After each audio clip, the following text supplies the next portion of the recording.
Hey everyone, it's Strange Michael. I hope you're doing well today. I finished up the Fear footage reviews, I finished up the VHS movie reviews, I have all of those ranked and everything, and I thought, you know what, I need to take a break and watch a few things that I haven't really had the time for yet, because I've watched so many series and reviewed so much so far, and caught up on some things I needed to review for the channel to really catch up to things I watched during the summer and whatever. And now here I am talking about a standalone movie that I wish had sequel after sequel, but it probably would have never been as good as this one was. This was such a fun watch. I have seen this for the last probably 4 or 5 years of my life. Every time I look at some streaming service, when I had Netflix, when I have Tubi now, when I have whatever, I keep seeing this advertised all the time, and that is John Carpenter and Tobe Hooper's Body Bags. And it came out in 1993. It feels like an 80s movie, though. It says TV movie on IMDb. It's very clearly rated R for some of the jokes and the kinds of things that happen here, the kind of gore. There is gore in here. I would bet it had to have been on HBO Max or something. I'm going to tell you right out.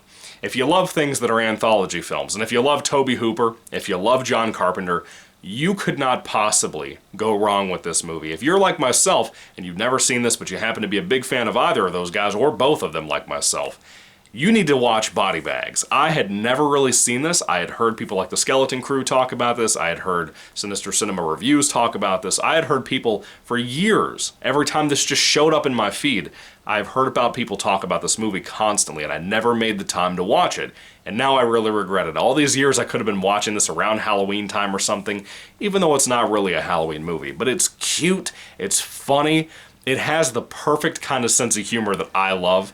Mainly the John Carpenter type of humor, and if you love that, if you love the kind of cynic humor of like Escape from, is it New York that's the first one? Yeah, because it's Donald Pleasance. If you like the kind of humor from things like that, or the small subtle humor in things like The Thing, you'll love it. I really think you will. John Carpenter's a very talented man, so is Tobe Hooper, and they kind of divide up their directing abilities here, and they really do a great job. Now, this movie's a little weird. It is an anthology, technically. You have the wraparound story, and you have 3 other stories in here. Of course, I talked about VHS and Fear footage. This is not a found footage movie. This is your old-time Creepshow-esque type of anthology movie. Now, the segments, as I described them, just as a heads up, are going to sound a little goofy, a little bit like a bad idea, maybe even a bad concept to you. But I promise you, execution for John Carpenter movies are what make them so good. Halloween could have been made by anybody. It doesn't mean it could have been as good by anybody. You know what I mean? John Carpenter has a very specific talent that he can do things and take concepts that sound like bad ideas and do something very, very good with them. It's kind of like when Stephen King was writing Dr. Sleep, and we all heard, number one, it was going to be about vampires, then we heard about this thing called like Steam that had to do with The Shining that people get. Everybody thought it was a bad idea. I remember people like myself being excited for the book, curious what King would do, but we all were like, that sounds like a bad idea. Body Bags, as I watched it, sounded like a bad idea. Not because of the people involved or anything like that, but the segments. When I was getting introduced to them throughout each segment's beginning, I was like, this is going to be cheap, this is going to be bad, boring, whatever ran through my brain. And I was surprised every single time. I enjoyed all 3 shorts to different extents, but I enjoyed all 3. There may be weaker ones, there may be really strong ones, but there's nothing really bad anywhere. I enjoyed all of them. My favorite, though, might be the straight-up wraparound. The introduction, the middle in between each story, and then the ending especially. All involving John Carpenter in a very Crypt Keeper way. He's on the screen. He's not just behind the camera. He's on the screen doing a Crypt Keeper type of thing. He's basically a mortician of some sort who looks dead, who looks decrepit, kind of like a corpse, and he is showing us around his room that he is, you know, opening up body bags, taking care of dead bodies. He's kind of disappointed because some aren't dead by interesting ways like murder and suicide, things like that. He's more interested because, or he's less interested because they had died by like natural causes. There's like 7 different victims that have died by some natural causes. And he makes jokes throughout this. Now, John Carpenter, I love the man. I love him deeply because he basically always has this attitude of putting up the middle finger to Hollywood, as much as he's always influenced Hollywood. He's just a genius, just plain and simple. I don't know whose idea this was for Carpenter to play this role. He might not be, like, perfect, you know? Like, he's not the best actor. But he's amazing in this. I really love him for the kind of tongue-in-cheek humor this movie has, all three of the segments have. He is so good here. He's so good. And I'll tell you this too. The movie, every segment, everything are filled to the brim with cameos that you know and love from horror, or just from different series, different friends of his, famous actors that you know from a bunch of stuff. There are so many people involved with this. It's so great. I love it. It has to have been like an HBO thing or a Starz thing or something. I don't know. If you happen to know, put that down in the comment section for me. Anyway, the Crypt Keeper-esque stuff that he does here is my favorite segment of the movie. I love it. I love the cameo stuff. I love this one particular joke of one of the bodies he tries to pull out on one of those metal trays from a wall, and she gets stuck, and I'm not going to tell you why. It shocked me, and that's the kind of humor that's here. It's not just like shock jock type of humor. It's typically just joke after joke after joke, and some land so incredibly well, and I think most of the jokes do for me. But however, you go from this really fun John Carpenter starring segment to typically just going into like kind of starting out serious, then kind of get goofier storylines that really impressed me. Again, the tonal shifts in this movie really, really work. Now, the first segment here, I don't really know what it's called. I don't know the titles of any of these, so I'll just kind of tell you the concept and move along. We have a young lady, a young black woman, who's starting out to work at a gas station overnight. She'll be there by herself. She doesn't really get much training. In her little booth, if she walks out and doesn't bring her keys, she's going to be locked out because the door locks automatically. That becomes an issue a couple of times. Not because she's dumb, but just because of the situation she runs into. And it's a very small amount of time until things go horribly wrong. Horribly, horribly wrong. She encounters some weirdos. She encounters some good people that she's interested in. One in particular she has a crush on, maybe even try to go on a date with. And everything goes horrifically wrong, as I said. This one gets really, really bloody. Now, this movie has blood in it. This one gets really, really bloody. If you're not prepared for that, you need to be prepared for it, because this one, the ending of it is crazy. The performances here are really good. I think the performances throughout the entire film are really, really good. But especially here, I really liked this young lady. She did a fantastic job. I liked the antagonist, if you will. I really liked that. Wes Craven has a cameo here. Mr. Sam Raimi has a cameo here. I thought it was Ted Raimi, his brother, but it was actually Sam Raimi here. Everybody was great. Poor Wes Craven just has to play like a drunk guy, and he's great. But anyway, moving along to the next segment, I really like that previous one. This next one is about a fellow who is very self-conscious about how he's losing his hair. He's not even bald or anything. He doesn't really have a far back hairline or anything. He's just starting to thin out. And I have the same issue, not so much with a self-confidence thing, but I have the same worries because my whole family are bald on my dad's side. Even the women are thin, you know what I mean? Like, well, their head is. That was awful. I don't care. You're going to offend who you're going to offend. Anyway, so I understand exactly where that worry comes from. I think most men do about losing our hair. There's something about that bothers all of us, you know? I don't know why, but it just does.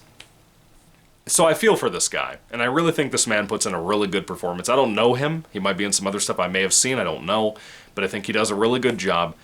And I think he really shows that feeling of how bummed he is and how unhappy he is with himself. If you've ever had like a hair loss situation or you've ever tried to lose weight or anything, you know how that feeling is when you're like, I just really don't like myself.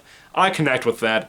I get where he's coming from, and I really, really think the writing of this really worked. I think this and the first story are both directed by John Carpenter, but I think the third one and the wraparound are directed by Toby Hooper, excuse me. Of course, he did Texas Chainsaw Massacre. Maybe 1 and 2, I believe. Anyway, so we go to the third story. Or, I didn't even tell you the story of the second one. The second one is basically about that guy with that, and he may have found a miracle cure. That second story starts out really strong, and it's kind of sweet until it's not. It goes really, really sour really quick. And I think by the end of it, it gets a little weird, a little bit bizarre, but it's, again, the kind of thing, if I told you what it was, if you haven't seen the movie, you would think, that's a terrible idea. It's a terrible idea. That 1950s EC Comics feel that John Carpenter's going for, and with John Carpenter's talent behind it in general, with the writing and everything, he nails it. He nails it. It's so goofy, but he nails it, and I love it. This whole story being about trying to get your hair back, it's perfectly done. And I got misdirected quite a bit. I thought for sure when I was going into this, getting certain camera angles, getting certain hints from the script, I thought for sure that I knew the direction we were going in with this second story about hair and hair loss and getting old. And I did not get it right, which surprised me. So that should interest you guys. It's kind of like when he did Halloween. Throws you off constantly. Anyway, the third story here is directed by Tobe Hooper. This is the only one I know the title of. It's called The Eye. Basically, there's a young man played by Mark Hamill. Yes, Luke Skywalker himself. And he's phenomenal here, by the way. He's a very underrated actor. Of course, he played the Joker. He played so many roles. We all love him for Hobgoblin from Spider-Man the Animated Series. Mark Hamill is a bottomless pit of fantastic acting. He really is. He's a bit of an odd man, a very odd man in real life and on Twitter. That's why I don't use Twitter, because people like Mark Hamill, but I love the man. I've always grown up being a fan of his because of his Luke Skywalker and Joker performances. And the Hobgoblin, like I said. He's phenomenal here. This might be one of his best performances in like a 20-minute short. And he's great. He kills it. He's so good here. Essentially, he's a young man, probably an up-and-comer that could join like the Giants or someday playing baseball. And he's on a smaller team right now, but he is a star of some sort, you know? He's up-and-coming. He gets in a car accident, a very horrible car accident. Something really awful happens to one of his eyes. I think it's his right eye. And he's a Christian, his wife is a Christian. This is something I really, really connected with in this story. You don't really see Christians portrayed in kind of a sad or kind of a hopeless situation in a lot of Hollywood movies in a positive light, right? And I think most of this really goes that direction. And people will debate whether it stays there or not, I think, but for the most part, I think it stays there the entire segment, which shocked me because you don't see that, and you'll never see that in modern Hollywood ever again. For a 1993 thing, that still kind of surprised me watching that yesterday. But still, I really, really like this short. I think my favorite of the shorts might even be this one. Basically, when he gets this new surgery and gets a new eye from this surgery that his main doctor didn't really recommend, this other doctor that was introduced to him really recommended it and actually does the surgery to put this new eye into him. Mark Hamill, and again, kind of in a segment idea that you've probably seen before, he starts to see all of these images that are pretty horrible stuff. And it starts to haunt him, it starts to affect his wife and his marriage. It kind of affects his faith a little bit. It's very, very well executed, but I have seen this concept done so much that I don't know if I've seen it in anything else. I think there's an older movie that I don't want to tell you the title of, or immediately you'll understand what I'm talking about. This concept of having another body part introduced to your body, and you start experiencing all these horrible things, that has been done to death. It's been done everywhere, in books of horror to anything. Just movies have done it to death. It's all over the place. We've seen this concept again and again. But again, it's not about the concept. It's about how does John Carpenter and Tobe Hooper execute this. The kind of tongue-in-cheek storytelling, the kind of humor, the kind of horror, the kind of blood and guts, that type of stuff. If you love it, you will love this segment, I think. It might be my favorite of all three. The segments, I don't know. I still really like the gasoline one, and I think the humor in the second one about the guy and the hair loss is really good too. I like all of it, but my favorite total thing is the wraparound with John Carpenter. It's fantastic, like I said, and it's perfect for my kind of personally sick humor. I don't really remember any of the character names, like I said, but the acting everywhere across the board, especially for Mr. Mark Hamill, who I think is the massive standout here, they're all good. Everybody in this is good. There's not a single weak link in the entire movie, in my personal opinion. The writing is good, the directing is good, the cinematography and look of the movie is good, and again, it still maintains that feel of a 1980s thing instead of a straight-up 1993 movie, which was crazy to me. Maybe it's a TV thing, I don't know. With it being a TV movie, I mean. Practical effects are everywhere in the film. As I said, it's bloody, it's gory, there are practical effects all over it, and they all look good. They're all great, and they're over the top because the movie overall is over the top, and I love it. Music. This is a big important thing because it is John Carpenter. John Carpenter did the music for this movie. I think somebody else was involved, but it was mainly Carpenter. and it feels like Carpenter, it sounds like Carpenter. If you like his synthwave type of stuff, like from Christine, or like from Halloween, or anything like that, The Thing, if you love, well, he didn't do the music for The Thing, but you know what I mean, his kind of synthwave type stuff that he does, it fits so well. And when he does straight up rock music, it's freaking fantastic. All of it's amazing. I love the music. It's a very big compliment to this movie that was already solid, a really solid flick, and this just improved it even more. I loved Body Bags. I had an amazing time with it. It's not a perfect film. It is a little silly, a little bit weird and goofy, but this John Carpenter character, I wish we had had more movies of him telling these stories. I really wish we did, because it's kind of a sad thing, but it's also a special thing. It's like the Creepshow thing. That first Creepshow movie, I always really liked. I don't remember 2. I never saw 3. I love the new TV show from Greg Nicotero. Well, I think he's mostly involved. He might have not created it. I don't know. I can't remember. It's been a while since I watched those and reviewed those on the channel early this year. But I really, really loved it. I highly recommend it, especially if you like anthology films. If you love Tobe Hooper, if you love John Carpenter, this will totally be up your alley. It feels like both of their work blended together in a great, great way, in a very tongue-in-cheek way. The humor and everything just work for me. If I had to rate Body Bags on a 5-star basis, and I will be buying a copy of this for my collection at some point, if I had to rate it on a 5-star basis, there is no question in my mind that I will give it a 4 out of 5 stars. This is a good flick. It's so much fun. Now after this, I'm going to start uploading, well, maybe I'll put up like 1 or 2 more standalone movie reviews, and then I'll jump into the Hellraiser reviews and start pumping those out before the new reboot comes out, and then I'll rank them all in a big video with the reboot. We'll go from there. So hopefully you guys will tune in. Then I'll have to do the Halloween movies. That's a lot of movies, man. It's like 13 movies now that I'll have to watch in a row. Anyway, what are your thoughts, guys? Put them down in the comment section down below. I would love to hear what you have to say about Body Bags. Is this one of your favorite 90s anthology movies? I'd love to hear that down below too, because I was very impressed with this after seeing it thrown in my face constantly in every single streaming service ever. I've never watched it, and it was great. I loved it, and I kind of hate myself and want to kick myself in the butt for not watching it yet.